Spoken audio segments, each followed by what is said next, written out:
And away we go. It is the Nightcap, brought to you by Hail Mary Sports Bar right here on BearcatJournal.com. Go see our good friends at Hail Mary's. They're located in Cheviot.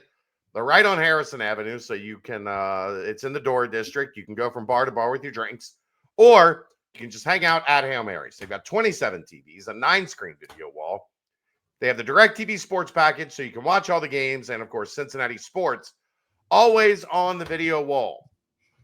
Brand new walk-in cooler, brand new draft lines, and ice cold Cincy Light in 32.8 degree frosted glasses. All right, Aaron, let's get this one on the road. We've reached the end of the regular season. It was wildly the final Scott Satterfield Tuesday weekly press conference of the year. I'm sure that we'll have something for the bowl game, but as far as like Tuesdays are blocked off for 4 months to go to football practice and go to the press conference, that has come to an end. If you had given me some type of opening, I was going to hit you with, although we've come to the end of the road. Anyway. Anyhow.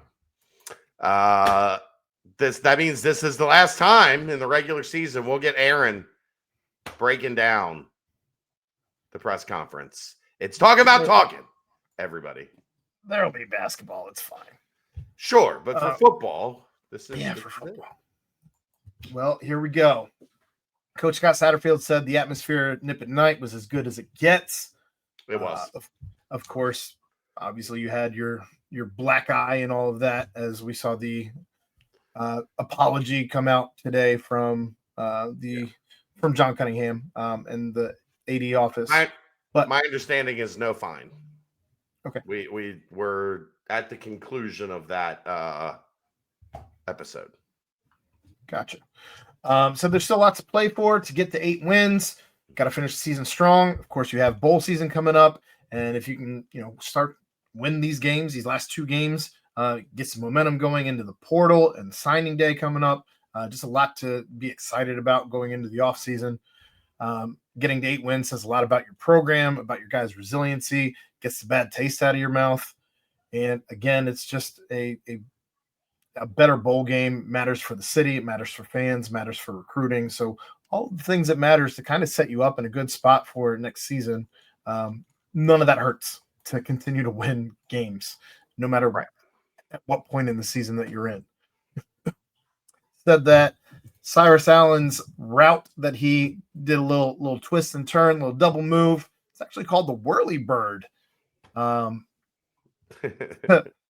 He said that the great thing about Cyrus Allen, he went on a diatribe about just kind of the road it took for him to get here. Said that, he's put up great stats, but he has also continued to put up numbers throughout the season. Teams knew to scheme for him, and he still continued to put up numbers. I don't know that was a slight on things that have happened in the past, but it's certainly a fact of things that have happened in the past and where we're at now. Said that Allen's a hard worker, and he could have gone home to a smaller school, but he took a chance on a bigger program coming to Cincinnati. So just happy the way it all played out. For Cyrus is happy the way it's played out. Team's obviously happy with the way this played out. I believe he's 4th, did I see, all time for touchdowns in a season? I think he's tied for 4th. Right up there. Yeah, he's right up there. Yeah. I think that was a graphic on the game when I was watching. Said the receivers were way more aggressive this past week in their routes as opposed to the previous 2. They caught the ball better. You had less drops. The proof was in the pudding. 300 yards. Imagine how that works.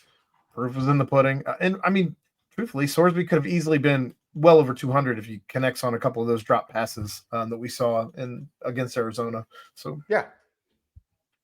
That's the difference. Is that game of inches. Yep. Josh, go ahead. The plays were there to be made. Sure. They made more of them against BYU. It wasn't enough, but it didn't look like Utah and Arizona. They actually were. Sorsby threw better balls. Receivers made quality plays. Third down was a disaster. Joe Royer.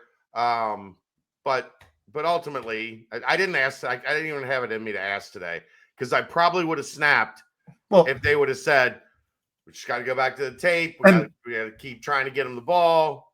let's clarify. You mean that not that Joe Royer did anything wrong on third down, but you need to get the ball to Joe Royer on third down. Joe Royer on third down. Just wanted to clarify that before people came after you for you saying that he wasn't doing something right on third down. Or first down or second down.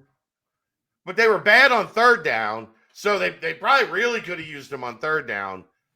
I can't hear it anymore. I can't hear we're trying to get the ball to Joe anymore. He's the guy who will battle for those extra yards. And has the body to do so. So I don't know what. Josh Hoover is an outstanding quarterback. You have to try and figure out how to contain him. He knows how to win. You have to get better at both pressure and getting turnovers. You have to have ball skills to get an interception. No shit. Part of why we have had the least amount of snaps offensively as anyone in the country. You have to get the ball back to get more plays, especially if you have an efficient offense. Agreed. To all those points. They're all agreed. That's logic-based points. Well said, sir. Well said. He was asked specifically about TCU and how there could be weather affecting the game. He said, let's do what we can do in this game well. You don't figure that out until the game gets flowing and the game dictates it. Said that they're going to continue to play a little bit of both 3-down and 4-down linemen on defense. Said that everybody in the league plays multiple 3-down and 4-down, so that everyone plays zone and man. I don't know that we play both. I think it is 85, roughly 85% to 15%. UC plays more zone coverage than any team in Power 4 football. Said that you have to do what you can do well with your guys, and they're going to look into how to create more havoc in the offseason. I don't know why you didn't look into that last offseason, but here we are. I'm sure you always look into it, but the guys that they got didn't do it. He said at times you feel like you sub too much or you stop subbing. Other times you have to get some guys in. There's just a balance to it because he was kind of asked about gamesmanship, and he went on to say about that. It's supposed to be all done the same way. Sometimes teams will do different things until the referees say that's enough. Still talking about subbing. Subbing in personnel is more than the skill set, not conditioning, as Keegan had asked. So that they mostly play out of 11 personnel. But when you're going from 12 to 11, when you have, an extra lineman in as a fullback or, that second tight end, and you want to get back to 11, you have to sub. You can't just run a lineman or an extra tight end out wide out and hope for the best. That's not really how it works. So then you run into the subbing thing. Said that Eric McAllister, the wide receiver for TCU, is one of the best receivers in the conference. He's over 1,000 yards. He can make plays. They throw it a lot, and they have 2 to 3 guys who can make those plays, so it's not just him. Said that Cincinnati has to do a better job of getting to the quarterback and making him uncomfortable. Sometimes you have to drop 8. Sometimes you have to bring in 7. And then said that Sorsby has done a great job about staying in the moment and doing what he can do. He is going back home with a lot of people watching him, but he's had a lot of people watching him up here. And he has to take what the defense gives him and play his best game. So he doesn't. I don't think anybody expects him to get caught up in the moment of being back home. No, I think if anything, I think Sorsby's the guy that would excel in that environment. And plays best comfortable. What more comfortable could you be than being at home, having a meal with your folks at the dinner table that you grew up? I get it. Moving on, tackle Joe Cotton. He said it's so important to send the seniors out on top. 8-4 looks better than 7-5. That is the theme of the week, by the way, as everybody kind of talked about that. He said that they're very proud of how well they've taken care of Sorsby. The running backs and tight ends have helped too. It's not just the 5 up front, and Sorsby's thrown the ball away well at times, also, which helps the offensive line look better rather than the quarterback trying to be out there seeking statistics and kind of, absorbing some hits or trying to stay in the pocket too long or something like that. Sorsby just kind of makes the right decision in that regard. Joe Cotton said he made the right decision coming to Cincinnati. He can't imagine going anywhere else. Nick Cardwell has done amazing things, and he can't wait for another year with him, especially once he started trusting what Cardwell says, and it took his game to another level. And then Nico and the strength staff has played a big part in him excelling this year as well. I love Said Joe that Cotton. he's a great listen, like great listen. He said that the line had been trying to get a fullback thing going for a while in Lozowicki, but Joe Cotton himself never wanted that spot. That'd be a monster. He said that Cardwell is able to get the group playing as one, and then between Cardwell and Gerhardt, they kind of set the year up for success. Like you just had to listen to those two guys, and everything else was gravy. He said he has a great bond with Evan Tengestal as they, lock down that left side. And they give each other crap. They're hard on each other, and they check in with each other all the time, both in practice and games. Just what did you see? What can we do different? All that kind of thing. So they're just constantly communicating with one another. And when he was asked, what do they still have to play for? Gavin Gerhardt. That was his answer. That is what he has to play for. He's like their dad. I think like Gavin is like everybody's dad. Just the general, like he's damn near a coach, like a player right. coach. I think they're not going to say this. I think Joe Cotton looks at Gavin Gerhardt like his football dad. Does Gerhardt immediately become a coach on staff after this season's over? I wouldn't let it if coaching or whatever is next. I'd be like, you start your graduate assistant program like 45 minutes after the bowl game ends. If he's not going pro, if he doesn't end up getting drafted, or even if a team takes a chance on him, whatever. But as soon as he's done, as soon as an NFL team is done with him, he immediately be on the phone. Yeah. Come on home, big fella. Yeah, we need you. We got a whistle already with your name on it. Engraved. Yeah, hell yeah. Gavin. Moving on to Brendan Sorsby. He said that the team has to continue getting back to having fun like they did against BYU. They played a little bit looser. They took chances, but they have to move as one. They have to know when to be aggressive and when to pull back. Said his ankle's still banged up, and TCU has a multiple defense, so he doesn't know if he's going to be able to really get back out to running around. He didn't think he'd have as many yards as he had, though, against BYU, so who knows? He's crazy.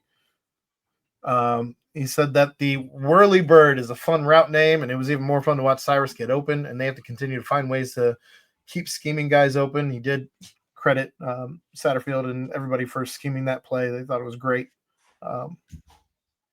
He said that he knew they were going to sub in after the Lozowicki fullback situation, and that's why he freaked out. Like he knew that the sub was coming, but they just have to be ready for that. I think what he's saying in that situation is if you're going to call that, you need to be ready with, are we snapping or are we taking a timeout, rather than the situation that you put yourself into, or you just run a different personnel, run a different play, and take your lumps. But said that Arizona, he was asked by you if Arizona was an arm punt, if he did an arm punt against BYU. Said Arizona wasn't an arm punt, but against BYU, Max Fletcher did give him a hard time on his punt. I would take Max's leg over Brendan's arm most of the time. Every time. Yeah. He said that he knows a lot of people are going to be there against TCU. It'll be fun seeing some people he hasn't seen in a while, but the goal is still to win. He's disappointed in the last few weeks. The team's disappointed in the last few weeks, but they still know what's in front of them. He said that they've been preaching all week that 8-4 looks better than 7-5, and you only play with one team one time. That's what he said to the guys in the locker room after the game. And you want to win for the guys who are playing their last game. So this is for the seniors. This is for the guys who aren't going to be here next year. This is for the guys who might be playing their last football ever. This is for the guys that you don't want their last football game to be in Shreveport, Louisiana. Yuck. Birmingham, Alabama. He said they wanted to win on Saturday against BYU. They wanted to win at Nip at Night for the guys who poured everything into this program and who, I loved this, who have overstayed their welcome, like Dante and Gavin. It was funny. 6-year guys that have been here for a long ass time. He said that their welcome. It was great. He was asked about Dante having Aaron Himmler out there for his senior day, He was asked who he might have out there if he was able to have an extra guy out there other than his parents. He said that maybe Aaron Himmler would be the guy, maybe Nico would be the guy. And then he started, I think he, in that moment, just started genuflecting on how many different members of the coaching staff have helped him out and helped him get to where he is. And he just started saying coaching staff. Like he couldn't even get to how many different guys on the coaching staff. Like, I don't know how many guys that might be, but I imagine it's probably easily a handful of guys that he would have helped him out tremendously. Yeah. And then he said that Nippon Night was the best environment since he has been here. It was his first Nippon Night, as they haven't had one before this in 2 seasons. And he appreciates the fans showing up through this season, even through the lows of the season. And then last but not least, Antoine Peak. Man, Zach Stipes should be so proud of Antoine Peak. He gives all the talking points. He does. He said that they need to improve on creating more turnovers. They've lost the turnover battle the last couple of weeks, and he thinks that that's the difference between winning and losing these last couple of games. He said that TCU has a really good offense. You have to stay sound. You have to keep your eyes and feet in the right spot to stay right there with the other team. He said that he's really confident in the scheme and the defense. Thinks that the things going wrong is more on the players than the scheme, and they have to do better about fitting and filling the gaps and doing their responsibility, and you need all 11 to succeed on defense. Said that it seems that other teams might be scouting his punch, but you have to make your layups, and he's going 100% in practice just to make that translate to the field. And then it kind of translated into him and what him and his dad did as he was growing up, trying to work on that punch. And you know what Antoine Peak Sr. looks like, right? He's still a massive human. Still. He said they would box when he was a child. Yeah. And his dad didn't even take it easy on him in those boxing matches. And it never turned out. Of course he didn't. It never turned out well for him. He said his favorite thing to do was get a body shot in and then quit. No. He said once he got a body shot in and he quit. Oh, I thought he said that he would try and get one body shot in and then he would quit. He did it once and he was like, that's it. We're not boxing no more. I got you. That's it. Well, retire on top. Right. He retired on top. He said against TCU, opportunity is everywhere, forcing fumbles and interceptions. If you get more pressure on Josh Hoover, then you have better chances of getting those interceptions or forcing your fumbles. And then getting back to Eric McAllister, he's very quick. He's very fast. He's not afraid of going one-on-one. That's actually where he excels. Don't love that. And he is really good overall. So that is your talking about talking. All right. There's some other news. What was the offensive line award? Yeah. The Joe Moore Award. I had it on 2 times speed, so I wasn't sure if that was what it was called or not.